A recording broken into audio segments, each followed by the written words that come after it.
ጾመን ያገኘነው ዋጋ ምንድነው እንደው በአብይ ጾም የሚለውን የአንድ አባት ነገር ላስተላልፍላችሁ። ማለት ጾመን አሁን ትልቅ ነገር አግኝተናል። እሱን እንደው ብዙ ጊዜ ስለማናስበው እንድናስበው ስለፈለግኩ ነው። ዛሬ በጾማችን ትልቅ ነገር ነው ያገኘው። ምን መሰላችሁ? ያ ትልቅ ነገር የክርስቶስ ዘመዶቹ ነናል። ዛሬ እኮ ነው የሆነው።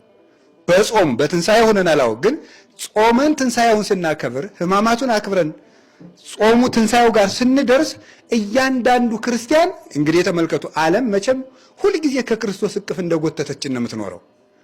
በተለያየ ምክንያት ከሱ እቅፍ ብንወጣም ጾሙ ክርስቶስ ራሳ እኛን ወደሱ እቅፍ የሚሰበስብበት ጊዜ ነው። እሱ አሁን ተሰብስበናል ነው። ስለዚህ እኔ ባለ አምሳል እንዳናባክን አትፈልጋለሁ። ይችን መድኃኒዓለም የሰበሰበንን መሰብሰብ ማለት ነው። ደግሞ ደስ የሚለው እንዴት ያለ እንደሆነ ታውቃላችሁ?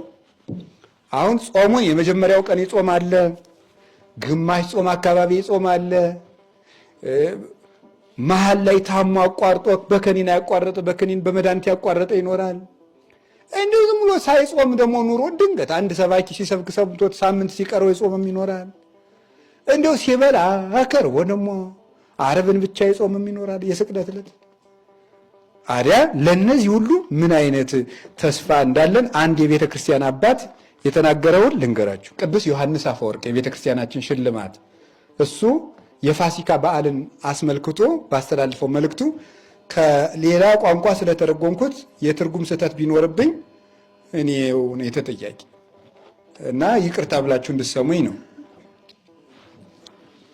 እግዚአብሔርን የሚወድ አገልጋይ ዛሬ በዚህ ብሩህ መልካም ቀን ደስ ይበለው። ትጉህና በጎ አገልጋይ ማን ነው?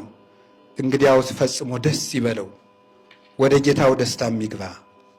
በጾም የደከሙ አሉን? እንግዲያውስ ዋጋቸውን ይቀበሉ።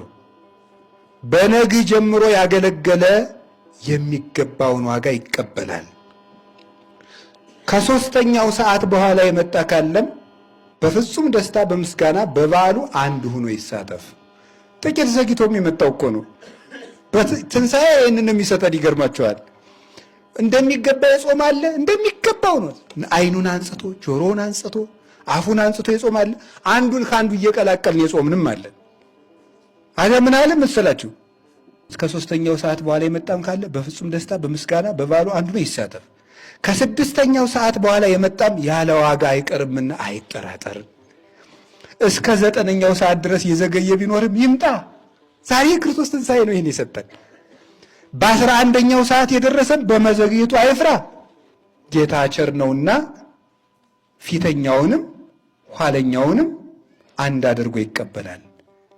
የመጨረሻውን እንደ መጀመሪያው አድርጎ ይቀበለዋል። አይገርማችሁም? እስኪ በሉ የመጨረሻውን እንደ መጀመሪያው አድርጎ ይቀበለዋል። ይሄ በትንሣኤ ሁላችን ያገኘ ነው። ከዚህ በኋላ ቢያንስ ይችን መድኃኔዓለም እንዳትበላሽብን ይጠብቅልን።